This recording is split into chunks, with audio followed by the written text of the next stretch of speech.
1, 2, 1, 2. Transmission test.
IPv4.global, from Hilco Stream Bank.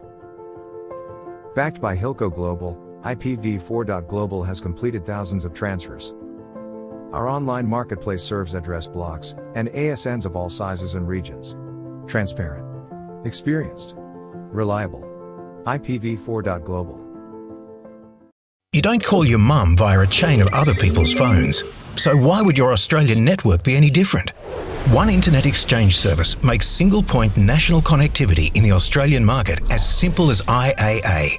Carrier-neutral, high-performance, unmetered peering from IAA. Because your users deserve it. In Asia, the IP address management is managed by an organization called APNIC. Then, APNIC appointed IDNIC, APG, to run the IP address management process, especially in Indonesia.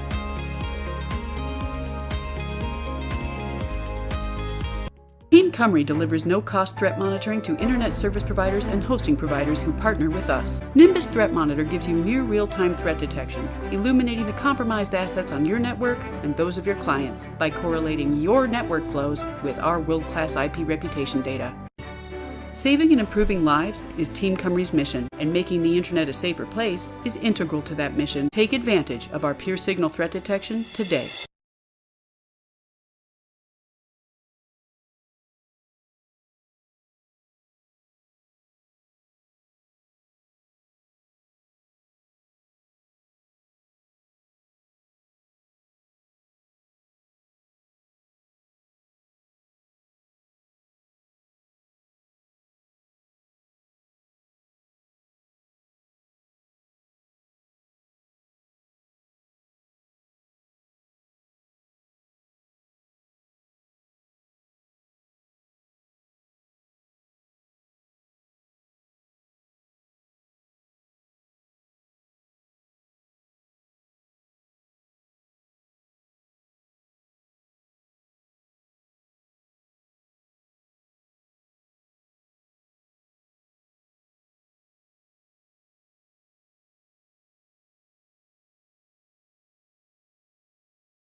Tadi ada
IPv4.global, from Hilco Stream Bank.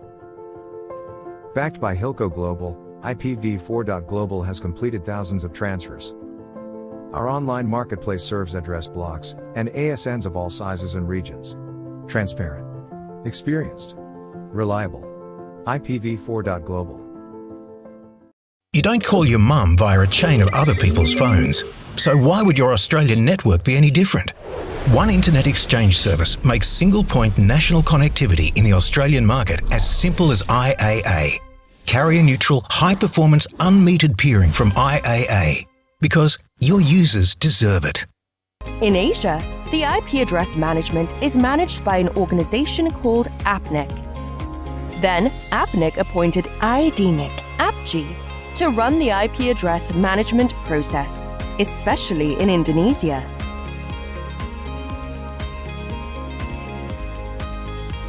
Team Cymru delivers no-cost threat monitoring to internet service providers and hosting providers who partner with us. Nimbus Threat Monitor gives you near real-time threat detection, illuminating the compromised assets on your network and those of your clients by correlating your network flows with our world-class IP reputation data. Saving and improving lives is Team Cymru's mission, and making the internet a safer place is integral to that mission. Take advantage of our peer signal threat detection today.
All right, good morning, good afternoon, and good evening, everyone. I think we're probably ready to kick off APRICOT 2022.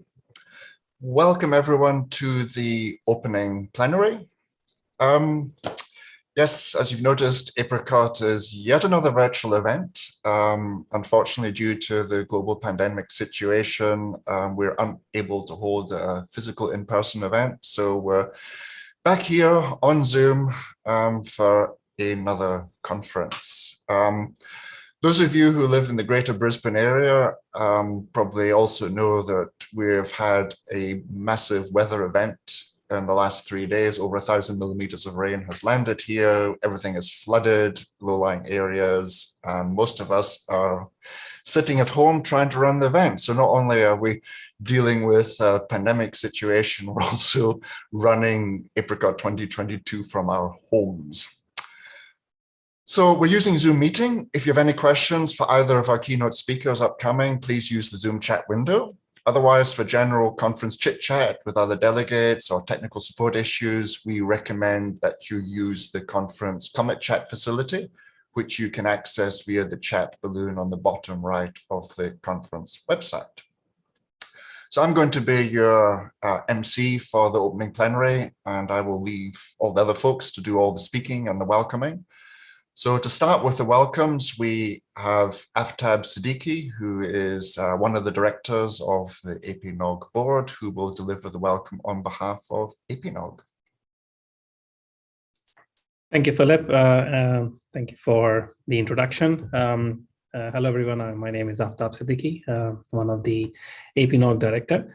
As Philip mentioned, first of all, I would like to thank all the staff at APRICOT and APNIC Secretariat who are organizing this event back from their homes, some sitting in office, even in this condition, while Brisbane is and the neighboring suburbs are facing, they call it once in a 100-year flooding event, but it's not anymore once in a 100-year event. It's more of a 5-year event, but it's really very bad. So on behalf of the APNOG board, I would say thank you so much, and we really appreciate your efforts.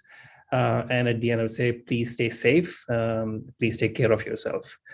So this is the second virtual APRICOT you all are attending at the moment.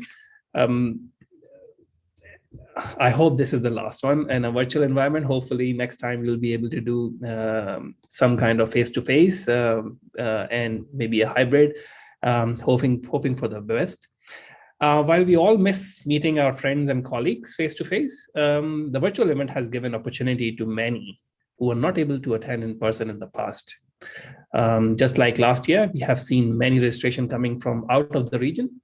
This year we have people from 95 economies registered for the event, and more than 2,700 people have registered.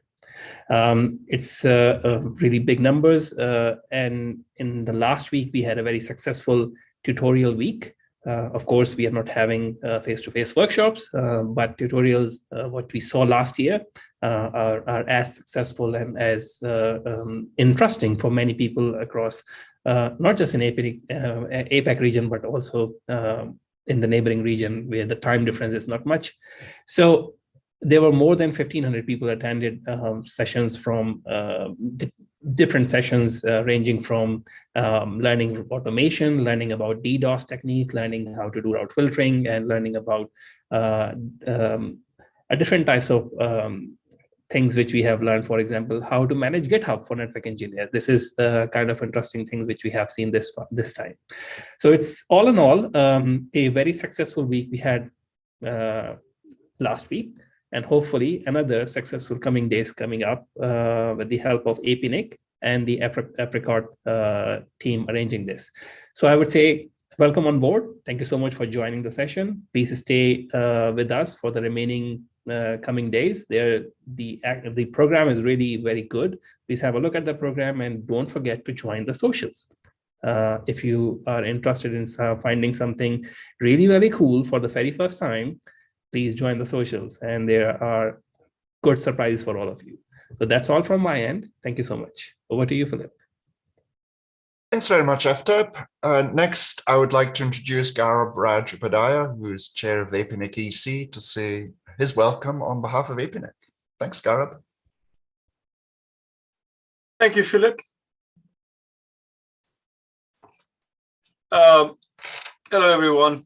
Philip, Aftab, Saiful, Jack, Sarful, the APNIC board and staff, the APNIC EC members, all the APNIC staff, and of course, all the volunteers in the APRICOT program committee, fellowship committee that put APRICOT together, whether it is a physical or it's a virtual event. And then, of course, APNIC members, and of course, everyone participating in this conference from all over the world. Welcome to APRICOT 2022 and APNIC 53 on behalf of APNIC, wherever you are participating from around the region and the world. I can see good morning and good afternoon and good evening for me in the chat already. So, thanks for participating again. Now, as Aftab said earlier, we are here again, second year in a row for a fully online APRICOT. I don't think we would have thought about this when we had our in-person APRICOT in Melbourne. Seems like a long time ago. But, I think the last time and the in-between APNIC meetings, we've seen significant participation. And so thank you for all of you who continue to participate and keep the community alive. Now, given the wave sweeps in Delta, Omicron, and all the changing regulations that come with it, I don't think I'll want to make a prediction about whether we'll see each other in person or not in near future, and whether we'll ever have 100% online APRICOT again. But I sincerely hope that next time we will see each other in person. But, COVID is still with us. We see a lot of countries opening up. I personally was able to go to a NANOG recently. There was another one recently, only last month, or actually 2 weeks ago. And so we are seeing more and more economies open up. And hopefully with the vaccination increasing, we may have some optimism that we may be able to see each other in person. But as I said, I will not predict that. But what I do dare to predict today is I don't think it'll be the same ever again. I don't think we are going to go 100% physical or virtual ever in future. I've already seen us, and the folks who put the meetings together, we are going to have a hybrid event. I think I'm pretty confident in predicting that. And whether we do it online or in person, I think they are going to be on equal footing. And I think that at least the pandemic had brought that forward for quite a bit. And I think that is going to be with us for a long time. Now, the reason we were able to go so well on the online world was, of course, we all work on the internet. So it's second nature for us. And we take connectivity for granted. And we build that ourselves, a lot of internet exchanges, a lot of ISPs, resilient network, and so on. So when the pandemic hit us, we didn't even blink. We kind of said, oh, we'll just do it online. We just didn't think we'll do it for so long. But, we were able to cope with that. But we do run into situations when connectivity is not available at all. What do? We recently had that experience in Tonga. Hopefully Brisbane is not cut off from the internet. That will make it really difficult for the staff and everybody who is working on it there. But in Tonga, with the volcanic eruption and tsunami, it damaged the subsea cable and the communication equipment that lit it, which meant that Tonga was off, or the main highway was disconnected. I know that a lot of our community members, especially in the Pacific, wanted to help, were keen to provide support, but COVID outbreak on the island basically meant that it was not at all possible to send people in. But still, within those challenges, APNIC provided some remote assistance, and we sent some requested equipment to TCC so that they could expedite their connectivity via satellite and wireless between the islands.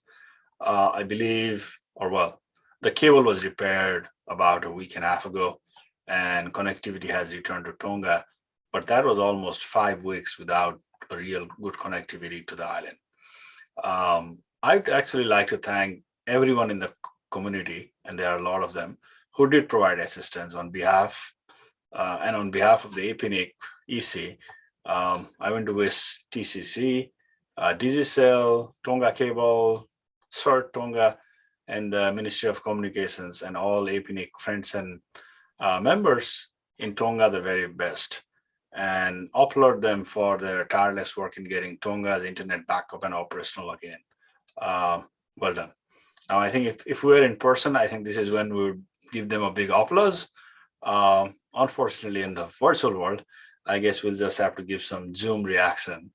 Like, I don't know what is there, but you know, it's applause for the folks in Tonga for the resiliency this provided. Coming back to some APNIC matters, just a couple of things, and for longtime APNIC members and APRICOT participants, this is something I keep on saying every 2 years, but every 2 years, the APNIC EC commissions an independent survey of APNIC members and the community to learn more about issues that matter to you and your organizations, so that we can get your feedback on APNIC activities and plan for future. Your feedback is very important. They help us and the APNIC to serve you better. Some of you who are, I see some names there, have already agreed to participate by being interviewed. Thanks a lot. The full survey will be released mid-year, around June or July. So please keep a lookout for the communications from the Secretariat when it's available, and please do participate. We always want to receive that feedback. Now, before I hand it back to Philip, I just wanted to kind of remind the community that APNIC's vision is for a global, open, stable, and secure internet. And the APNIC EC actively collaborates across the world to represent the values and ethos of openness, collaboration, and stewardship of the internet number resources on behalf of the members and our community. The APNIC annual report and all the related materials will be posted on the APNIC website during this week when the APNIC AGM is held. Also, as usual at every APRICOT, we have APNIC EC elections, or we elect the members of the APNIC EC. Please do remember to vote, and remember our vision goes along with it. Thank you again for your participation this week. Congratulations to all those who participated in the tutorial last week. There's plenty of great content today, tomorrow, day after coming up in the next 4 days. Hopefully that'll keep you engaged. And I know that we don't have coffee talk or hallway conversations, but as Aftab said, there's a lot of social activities. And I think that will be our hallway conversation. And enjoy the conference, and see you at the APNIC AGM on Thursday, if not before that, in the various sessions this week. Thank you very much. Over to you, Philip. Yeah, thank you, Garib. So without further ado, because we're falling quite a way behind our schedule, I'd like to invite Saiful Islam Siddiqui, who is the Senior Vice President of the ISP Association of Bangladesh, to give a welcome on behalf of ISP AB. Saiful. Thank you, Mr. Philip Smith, distinguished guests, keynote speakers, engineers, researchers, and operators. Very good afternoon to you all. It's my pleasure to welcome you to the APRICOT 2022. On behalf of ISPAB, I'd like to express my sincere gratitude to the organizers to designate Bangladesh a host country this year. All along, APRICOT has been working closely with ISPAB to enhance technical skills of our engineers and became instrumental in building the internet community in our country. We, the internet service providers in Bangladesh, are one of the fastest growing internet communities in the Asia Pacific region. Our increased memberships in APNIC in the recent years gave a clear testament on this vibrant growth. In fact, Bangladesh had been ready long ago to meet the growing demand of the internet. And it was possible due to our Honorable Prime Minister Sheikh Hasina, who envisioned the Digital Bangladesh initiative by extending fiber optic networks up to village level, which ultimately contributed to tackle the pandemic with an ease. In this difficult time, everything was open, government functioned and offered citizen services in daily basis. E-commerce flourished when delivery and logistics companies delivered the goods and services to their doorsteps. The citizens embraced the online education and telemedicine services as part of their daily life. Hence, all these were possible by the relentless hard work of ISP engineers and technicians who were on call 24/7 to keep the internet up and running to the households and businesses. With the ISPABs working very closely with the government agencies while extending technical and policy support, help prepare the guidelines for the national broadband policy. We work closely with the stakeholders. We assist law enforcement agencies to fight against cyberbullying and cybercrime. We have formed a task force and many regional committees to oversee technical, operational, and monitoring of 2,000 ISPAB members in the country. In addition, ISPAB is building a state-of-the-art training lab in Dhaka with the assistance of the government to effectively train engineers of the member organizations on core routing, switching, DDoS prevention, and mitigation technologies. Here we are at the APRICOT online event, gathered to learn and find out the best technical practices available from the fellow engineers, operators, and visionaries. We shall collaborate, will participate in many seminars by sharing our thoughts and ideas throughout this summit. I wish every success of this APRICOT 2022 event. Thank you for giving me the opportunity to welcome you all from the ISPAB. Thank you very much, Shafu. Thank you for your welcome on behalf of ISPAB. Next up, I would like to introduce our first keynote speaker. Our keynote is Jack Haverty. While he has posted a fairly lengthy biography on the speaker page of the website, which you're all very welcome to read, Jack's involvement with the internet began in 1970 at MIT, when Professor J.C.R. Licklider became his thesis advisor. Jack was completely indoctrinated by Lick's vision of an intergalactic network that would create a synergy of humans and interconnected computers all cooperating to do everything that people do. So he carried on at MIT as a member of the research staff, implementing a number of applications using the new platform of the ARPANET back then. He moved to Bolt, Baranek and Newman, which we all know as BBN, in 1977, where he implemented the first TCP for Unix. And over the years following, he then worked with Vint Cerf, Bob Kahn, and others, building pieces of what we now know as the internet. And then more recently, Jack worked at Oracle, and where we see a lot of how the infrastructure was built to basically working with developers to add networking to database mechanisms, as well as helping operate and debug the worldwide corporate multi-protocol internet. Now, Jack has pre-recorded his keynote address as he couldn't be with us at this exact time.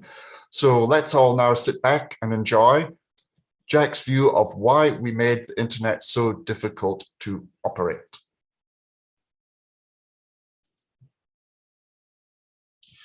My name is Jack Haverty. I understand that you are all involved in somehow building or operating or growing pieces of the internet. So I'm going to talk a bit today about building and operating the internet. Before I do that, though, I have a question for you. It seems to me that the internet may be the longest running distributed computing system ever. It's been running for years and years and years as it grows. When did it first start operating? Think about it. My involvement with the internet started in 1970. I was a student at MIT, and I joined a group run by Professor Licklider, and I became thoroughly indoctrinated in his galactic network vision. He had the idea that computers would be talking to each other and doing things that support everything people do, being sort of assistants that help them do everything that they could do, which strikes me today as being pretty close to what we have with the web and the internet around the world. I stayed at MIT through the 70s and worked on things like email and other network apps on the ARPANET. And in 1977, I joined BBN, that's Bulbrennick and Newman. And my first assignment there was to write TCP for Unix. Now, at that time, I had never heard of TCP. I had never done any network level code. I had never used Unix before at all. I had seen someone use it once and I thought they were just typing gibberish at the terminal. So clearly I was the right person to implement TCP for Unix. Eventually, it took several months, but I got TCP working, and with the other implementers, there were maybe 7 or 8 other people implementing on different machines. We got them all to talk to each other by spending one weekend in California, all in the same room and not being allowed to leave the building until we got it all working. That was also when I met Vince Cerf and Bob Kahn. They were the program managers at ARPA, and we were all working on one of their contracts to build this thing called the internet. Subsequently, I got involved in a bunch of other pieces of the internet. I ended up managing several projects, but the network started to get real users. It wasn't just a research tool for demos and experiments, especially in Europe. And that generated a bit of a conflict between research and operations. Researchers don't like to get up at 3 in the morning to answer somebody's phone call because the internet isn't working right now and they have to reboot the router, that kind of stuff. We had lots of email and meetings. There was no web or Zoom by then. But we worked on building different pieces of the TCP and getting it all working. At one point, Vint came to me and asked me if I thought it was okay for him to move the gateway project, that's what we now call routers, to the part of BBN where I was working. That was in 1981. So when did the internet start working? I've got an answer for you. This is part of a quarterly technical report that I wrote in the fall of 1981. And it talks about what was going on with gateway development. The fact that it got moved from one part of BBN to another, specifically to make a focus on network operations and getting it to be a 24/7 reliable service. So that's the task that we took on and trying to get it to work. So if you ask me when the internet started operating, my answer would be sometime in the end of 1981. There was a bunch of stuff that had to get done in order to get it to be reliable. For example, we had to rewrite all the code in assembly language to get it to be fast enough, of course. And my phone was the one now that started ringing whenever the people over in Europe couldn't get through to wherever they were trying to get. So the group that we put together to get all this stuff working 24/7, following the tradition from the TCP work earlier, they had never operated a network before. But fortunately, we were in the same group that had been running the ARPANET for now about 10 years by then. And the ARPANET Network Operations Center was just down the hall. So we ran into the people all the time that were actually operating the network there. That led to a very simple approach to how to get the gateways and the internet to be 24/7 operational. We stole all the ideas from the ARPANET. So a lot of the mechanisms and procedures that you probably are still familiar with today came from what was going on in the ARPANET over the previous 10 years, such as using the net to do everything remotely. You didn't want to have to actually send somebody to a site to reboot a router. You wanted people to do things across the net. So over the next year or so, we added the internet to the ARPANET and the NOC. So the NOC operators operated both the ARPANET switches and the core gateways.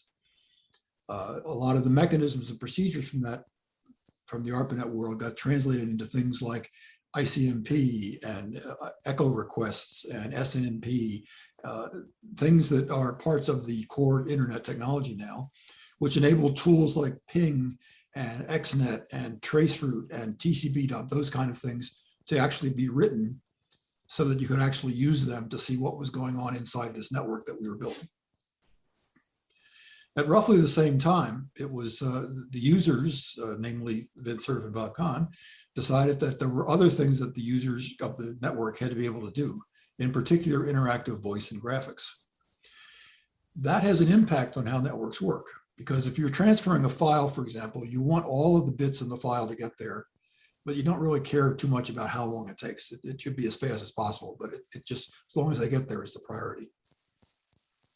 If you're transferring a piece of audio data that is about to go to a speaker so the other person can hear the audio, getting it there too late isn't useful.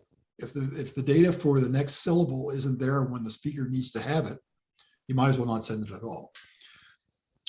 That led us to the conclusion that several different kinds of service operations were needed. One that delivered things reliably and in a virtual circuit kind of way, and the other that delivered things as much as possible, but mostly as fast as possible, so they got there in time to be useful. TCP at that point, we split it apart. This is the community as a whole. We split that apart. It became TCP and UDP over IP. And we didn't know how to provide different types of servers, but we put type of service bits in the IP header just to make sure there was a place to be able to select them when you needed it. What we expected was that TCP would evolve and become V4, V5, V6, V7 over the next few years. And that as those things got figured out, it would be added to the spec and put in place. There was a long list of things we kept on the boards, whiteboards, that said what things we need to figure out someday. Then at one of the quarterly meetings, Vint Cerf came in and dropped a bombshell on us. He said, TCP is becoming a standard. And our immediate reaction, or at least my immediate reaction, was, wait, it's not done yet. We have this long list of things we still have to figure out. But it was becoming a standard, so we had to deal with that. And John Postel took on the task of writing down the spec, because everything else was, as always, the documentation is in the code. So he took the task of writing the spec in order to prepare for getting real users. Very quickly over the next several months, TCP2 became TCP3, became TCP4, and the things we didn't know how to do became placeholders for future mechanisms once somebody figured it out. The long list remained very long. A little while after that, Bob Kahn dropped a bombshell, and he grabbed me at one point after one of the meetings and said, hey, you know, gateways have to be buildable by people other than BBN. This was kind of a unique idea at the time, because every network that we could think of, all the stuff in the network, all the switching equipment was all built by the same company. You bought an IBM network or a DEC network or whatever. But gateways, TCP/IP gateways had to be able to be built by different people. So I said, well, okay, we don't know how to do that, but we'll work on it. And when I came back to BBN, we ended up creating a thing called EGP, Exterior Gateway Protocol, and the notion of autonomous systems.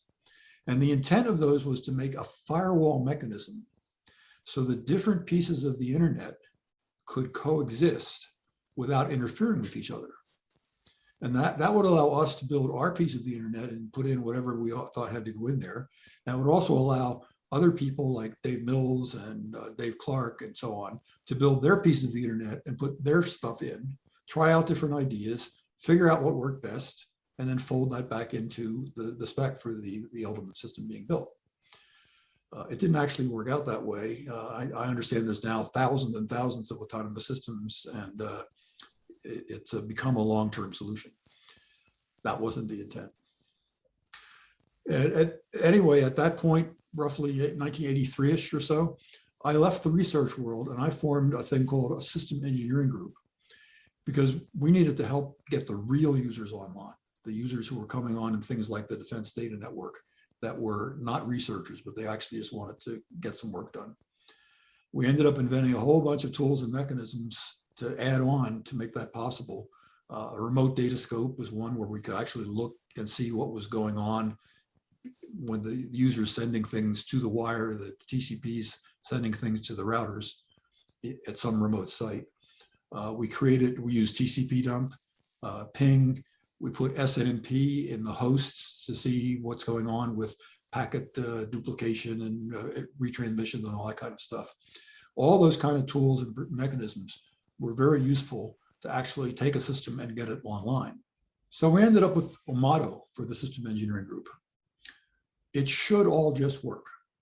And by that, I mean, people draw these pictures and diagrams and it shows the boxes hooked together and pieces of software and lines and wires and clouds and all that kind of stuff. And when you look at it, see, yeah, that should all just work. Unfortunately, it never does. There's always something in that complex picture that you're drawing that doesn't quite work the way you would think it would. So our motto was, we make it work. We figure out what's going on. We figure out what has to get changed, what configuration problem there is, et cetera, and get it all to work.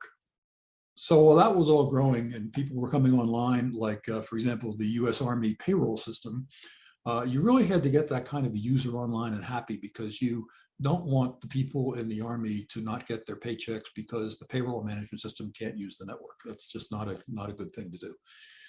So I spent a lot of energy over the mid to late 80s getting different kind of users online in both the military world and in the commercial world, and using all those tools that we had built before in the operational environment to look and see what's going on inside the net and actually figure out what's happening.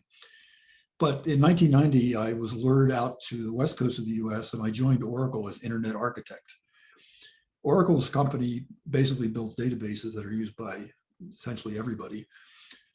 And at the time, people had all sorts of different kinds of networks, IBM networks, DECnet networks, Novell networks, AppleTalk networks, et cetera, even some TCP networks, but that was by no means the major kind of network you would see out there. And they use them for all kinds of businesses, not just research, but manufacturing and retail and banking and insurance and so on. The group that I joined was building products to make databases work over all those different kind of networks. But we also had the interesting assignment that we operated and deployed and built the internal corporate intranet for the corporation. And we had something like 100 different sites in different countries, 100 different countries, where there was a router and then lines interconnecting them, just like the regular part of the internet. It wasn't connected to the quote real internet because that was just too risky at that point. You didn't want to have God knows who come inside your corporation. So we had a totally separate network. And it was multi-protocol. It wasn't just TCP. So we had to support AppleTalk and DECnet and Novell NetWare and all that kind of stuff. That caused some interesting problems. For example, we found at one point that somebody in marketing somewhere in the world, like maybe Singapore, could just go on the screen with the mouse and drag a little folder over from one side of the screen to the other and drop it on the icon for a server, let's say in London. And that would cause the network over the next 2 or 3 or 4 or 5 hours to move all that stuff that was in that folder from one place to another. Meanwhile, while that's happening, everything else kind of ground to a halt. The routers typically weren't very good at sharing the bandwidth between different kinds of networks and just a very complex system. We ended up solving that problem by simply turning AppleTalk off and telling people don't do that. But what we noticed while we were doing all this was that there was a potential synergy between networking stuff and database stuff.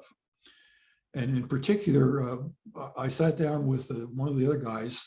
I knew quite a bit about networks and internets and such. And he knew quite a bit about databases, how to use them. And we put together some shell scripts, basically, and used SNMP to probe routers and hosts and such out in the network, and pulled everything back in and simply stuffed it into a database.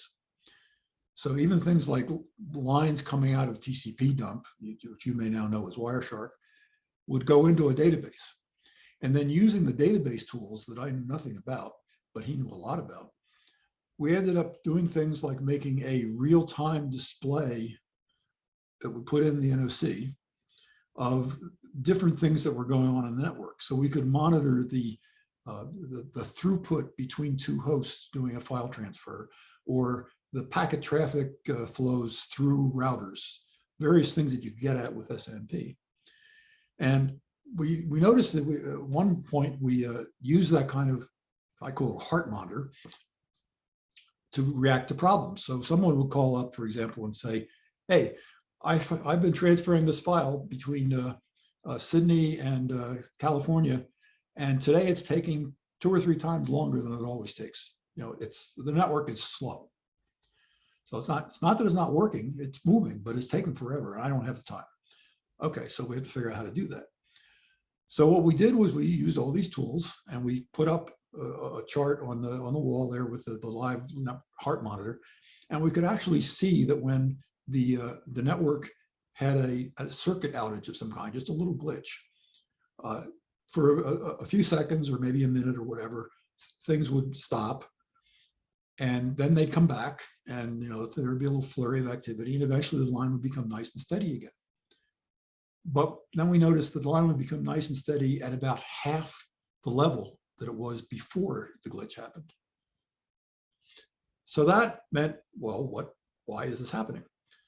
We ended up eventually discovering that what was going on was the 2 TCPs involved were getting into this kind of semi-stable state where every packet was getting transmitted twice because it wasn't getting the sender wasn't getting the ACK in time.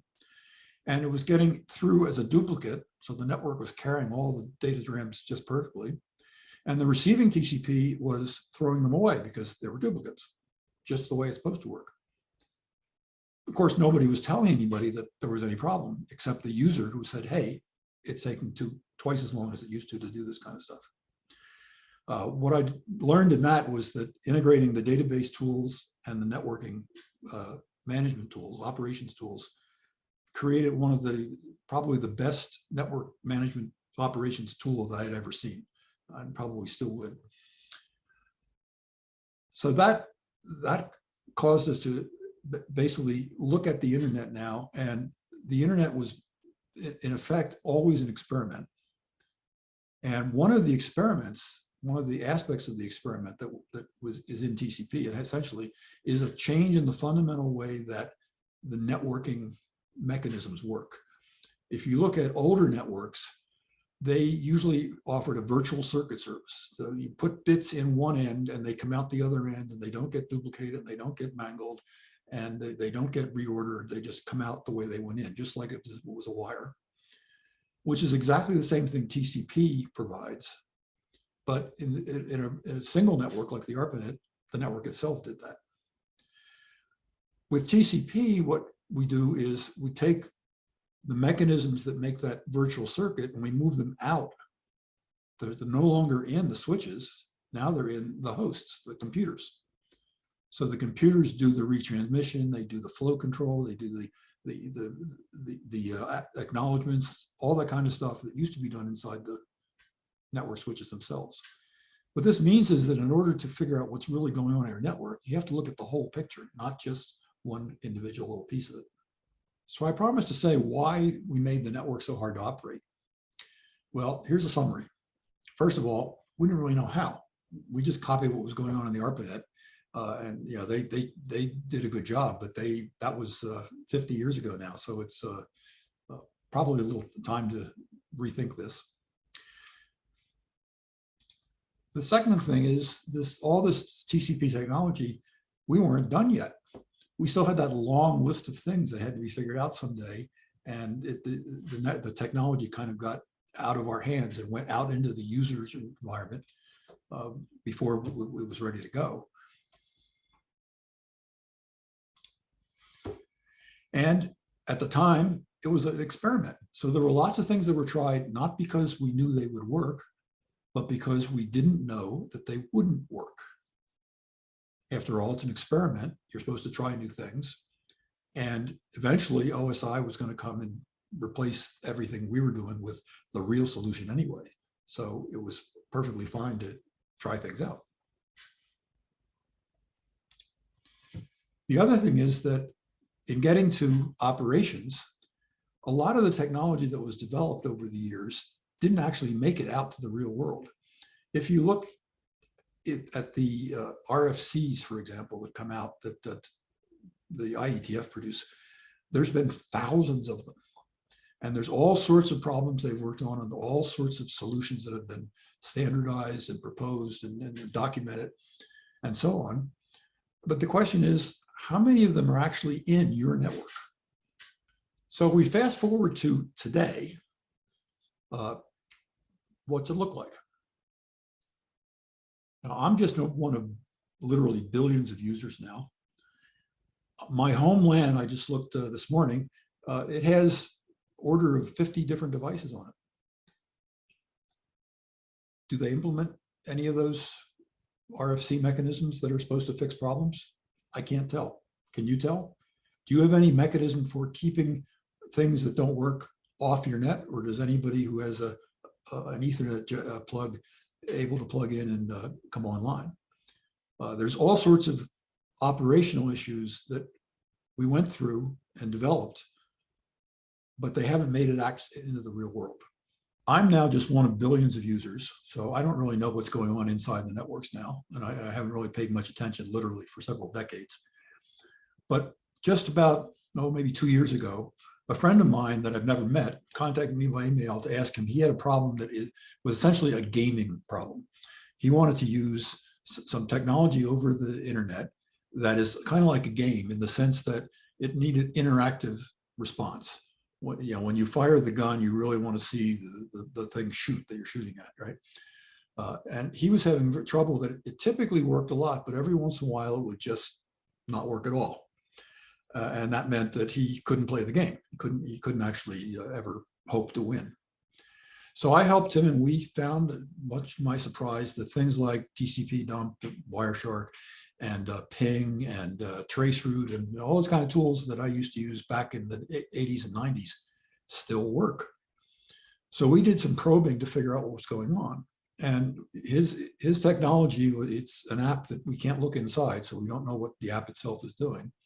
But we can look at the packets that flow through the network, and we can look at what's going on by simulating it with pings and such. What we discovered was that he's trying to use the internet over about a 500-mile path, all in the California area. And normally it's very fast. And we did a bunch of tests, and what we discovered is no matter how much you send, every packet sent gets through. Nothing whatsoever gets dropped. However, some of those packets take at least 30 seconds to get there.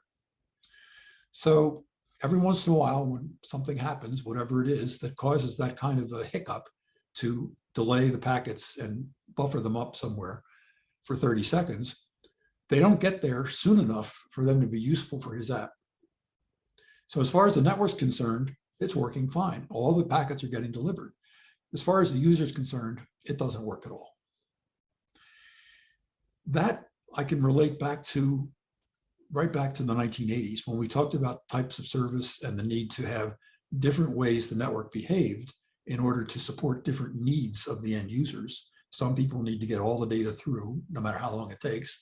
Other people need to get as much of the data as possible, but speed is of the essence, to get it there soon enough to be useful rather than getting it all there. We don't know if networks do that. If I look at an ISP and ask them, do you support that or not? No one apparently can answer. He's tried that with different ISPs in this area and not been able to get an answer. So I think the conclusion I draw from all this is the internet is amazing. None of us, I believe, ever thought that it could possibly last this long or grow this big. And it's just amazing to me that it works as well as it does. So when I look at the internet today, how does it look now, 50 years later? Well, if you draw the diagrams today with the boxes and the arrows and the clouds and all that kind of stuff, it should all just work. But the reality is it still doesn't. There's still that long list of things that have to get done. But that's okay. You'll make it work. I have confidence. Thanks very much for listening. Hope it's been helpful.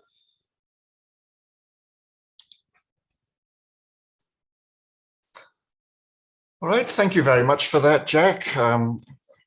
fascinating keynote speech, and it's great to hear about the history of the internet back from, well, almost when I was born, in fact. So it's really just fascinating to hear some of these stories of how we've got here and why the internet's still so difficult to operate. And given this was a recorded keynote, if you have any questions for Jack, please feel free to share them in the chat and we will relay them to Jack at the end of the day.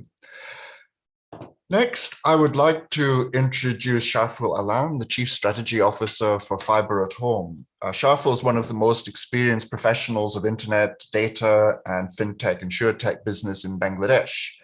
He led the largest B2B ISP as COO for more than 10 years and has grown 2 family-owned businesses to public listed companies. And he's contributed immensely to the sector of IT, finance, and education in Bangladesh. He started his journey in the ISP industry with Amra Networks, where he was Chief Operating Officer. And since then, he has served many ISPs as well as NTTN. So Shafu is going to be talking about Bangladesh, a world of opportunity for internet and internet-based services in his keynote. So Shafu, welcome. Please deliver your keynote. Thank you, Philip. I'm humbled and honored to be here today. I was going through my profile on the APRICOT website. I found they are all good things and they're all true. There are also a few more stars and stripes in my epaulet, which are not mentioned, but no, I'm not going to brag with those. I'm going to quickly share 2 of my stories, which cannot be shared in a formal profile.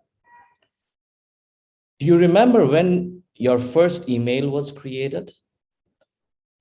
When I opened my first email address in 1996, I didn't know anyone who had email, and I couldn't find anyone for 2 months until one of my friends studying in Bangkok showed up with his departmental email. It was distressing back then, but now it's a fun fact about me I cherish and I share. Second, in 1995, I didn't have my own computer then. I used to work on my friend's computer. One day, I switched on the computer and it landed me into Windows 95 desktop for the first time. I saw the internet icon and my curious mind looked at my friend with a curious face. He promptly responded, "It's not there, it won't work." I was genuinely convinced that we would not see internet in our lifetime. Internet would only happen in America. Coincidentally and fortunately, I lived 25 years of my professional life selling internet, and looks like I will keep doing so till I retire. The reason I shared the 2 stories, just to give you an idea that we Bangladeshis have come a long way since then, and I believe we have a long way to go. I must mention the first breakthrough happened when our present Honorable Prime Minister instructed to remove taxes on computers and democratize mobile phone business in Bangladesh back in 1997. The second breakthrough happened in December 2008 when the same visionary person declared Digital Bangladesh in her election manifesto. And it was not only a declaration, the Honorable Prime Minister and the government provided immense support to make it happen. Whether you like it or not, we private sector of internet industry cannot deny the support we have got from the government of Bangladesh. However, today I shall be talking about why a world of opportunity is waiting in Bangladesh for the internet, network, and related stakeholders. Let me start with how I look at Bangladesh. Bangladesh, population-wise, is the 8th largest country in the world, and with a density of 1265 people per square kilometers. The country is 80% plain terrain. So if you erect a telco tower anywhere today, it will start making money from tomorrow. You don't need to conduct a market survey. If there is any heaven on earth for telco business, it is Bangladesh. 1/3 of the population is youth between 15 to 35 years, and they are packed with full of positive energy. We have 35 million households and more than 10 million expatriate population. Every 4th member of a family is working abroad. And we don't forget our family. We talk every day from thousands of miles away and send money and gifts loaded with love. And to execute these communications and transactions, it requires the power of internet and related services. Bangladesh is ranked 7th in the world with 120 million mobile internet users. The country has recently crossed 10 million broadband users, and it's growing. It all happened due to generous rollout of fiber optic cables by NTTNs, government initiative of InfoSarkar projects, and most importantly, our innovative and charismatic ISPs built their own network. The country is going to experience internet connectivity and volume growth by leaps and bounds in the next few months and years. Let me reiterate a few reasons, those we normally do not discuss. Firstly, internet is still perceived as the products for educated and English-speaking community of the society. Good news is that this misconception is going away very fast. Internet business was the domain of highly technical and sophisticated people who had very limited knowledge on the lifestyle, earnings, and psyche of a rural majority. Now, the business is getting transferred to and being dominated by the people who speaks the language of real Bangladesh. On top of that, the value of internet is growing in our personal, professional, and social life. I'm often grapevined that Bangladesh doesn't have IT infrastructure. Let me tell you, they tell you this so that you don't take business interest in this country. We have hundreds of thousands of kilometers cables laid and more than 100,000 network distribution points offered by NTTNs. Almost every square kilometer has a network node to offer services to the citizens. Good news for the stakeholders is that they are mostly underutilized, and bad news is they are filling up very fast. Let's talk about the next big opportunity, data center. First carrier-neutral data center started in Bangladesh 12 years back, but it was on a rented property of a busy, multi-purpose commercial building with limited access to electricity. Now, we have purpose-built, freehold, international standard data centers with 5 megawatt power, 500 racks, and with all international certifications required. I know it's not good enough yet, but we have graduated, and it's a substantial leap from what we were. The new international standard data center is 2-3 milliseconds away from 170 million homogeneous population. I was wondering how many data centers in the world can make the statement. If you are a CDN, software as a service provider, or a cloud or a public cloud, it's a no-brainer that you at least start planning to co-locate in Bangladesh. I don't know why the Google, Microsoft, Oracle, and AWS of the world are still hesitant hosting in Bangladesh. Yes, there are regulatory restrictions, but they cannot be showstoppers. They can be sorted out over meetings and dialogues. In the meantime, our data centers are taking a step towards them by hosting Azure Stack and AWS Outpost kind of products. It will give convenience to the international digital services brands who wants to offer their products to 170 million Bangladeshis with rapidly rising income. The regulations on data residency are imminent, and it will create a content rush into Bangladesh. I don't think the present data centers are ready to take the load if the regulations come into enforcement very soon. The next big thing happening in Bangladesh is adoption of digital banking, the growth of InsurTech. Financial inclusion was terrible in Bangladesh until bKash emerged as a mobile financial service provider. The financial inclusion experienced exponential growth and overwhelmed all the speculations and surprised all the critics. Although the MFS started with leveraging mobile network, but the real growth started with the growth of internet. InsurTech has started taking the baby steps. This is one of the internet-based services who is nobody today, but would become somebody very soon and shall become major contributor to the income of ISPs and data centers of the country. There is good news for fintech and insurtech service providers. Financial inclusion is still less than 50%, and cloud banking is yet to get regulatory nod. For InsurTech, the country is a greenfield and a very fertile land. E-commerce business in the form of Facebook commerce is taking a giant stride.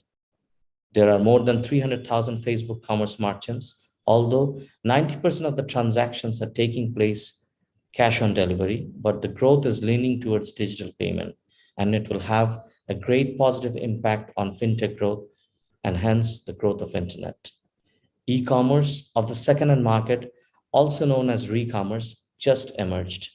It is going to be a very big market because generations after generations, we were taught to reuse other products, and as a nation, we are cool with it. Let me share my thoughts on digital content and OTTs. The volume and quality of digital content are also pushing the networks to grow rapidly. Even a few years back, there were almost no Bangladeshi content in YouTube. Now, there are plenty. And soon, every Bangladeshi would become YouTube vloggers because we love to speak, give opinion, and express our heart and mind. Internet of Things. This is my last topic today. One of the major indicators of rising income economy is growth in home appliances sales. The category sales in the country have tripled to $2.4 billion in the last decade. With the manufacturing of international brands locally and emergence of the local brands like Walton, the industry is speculated to grow $10 billion. And majority of the home appliances, if not all, would connect to the internet. Like many other countries in the internet industry, in Bangladesh has contributed a lot in the last 2 decades, especially during the outbreak of COVID-19. The economy was kept alive with the digital connectivity. The people sitting at home didn't go insane when everything stopped. They had internet to fiddle with. During this pandemic, our internet industry has helped the world to realize that you don't need to travel as much as you thought. You don't need to spend time in hotels, leaving your family behind. The meetings can be effective over video too. Hence, I would like to reiterate, let us not compete among ourselves and let us collaborate to grow. There is enough in the market. I would like to end my speech requesting you all to give a big round of applause to the frontliners from our internet industry who risked their life during the pandemic so that we can work from home peacefully. Thank you, ladies and gentlemen. Thank you for being such a great audience. Over to Philip.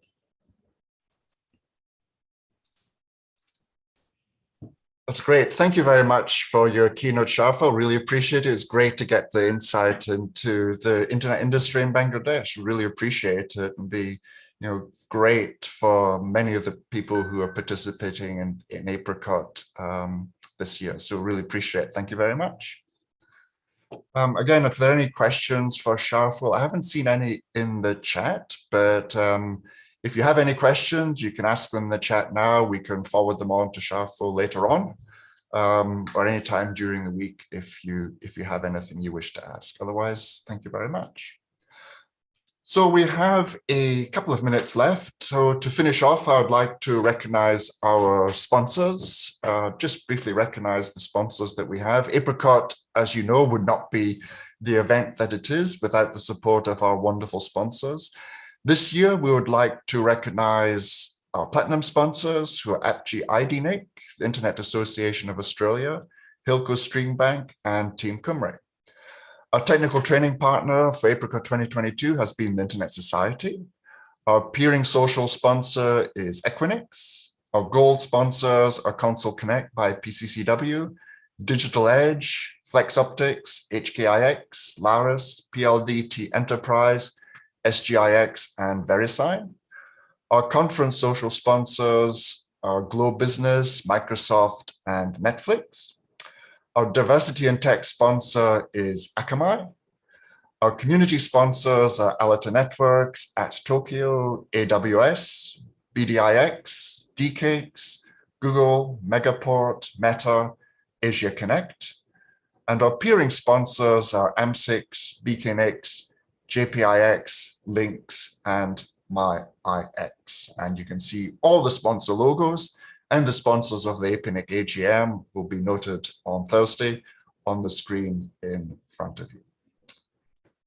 So this concludes the opening plenary.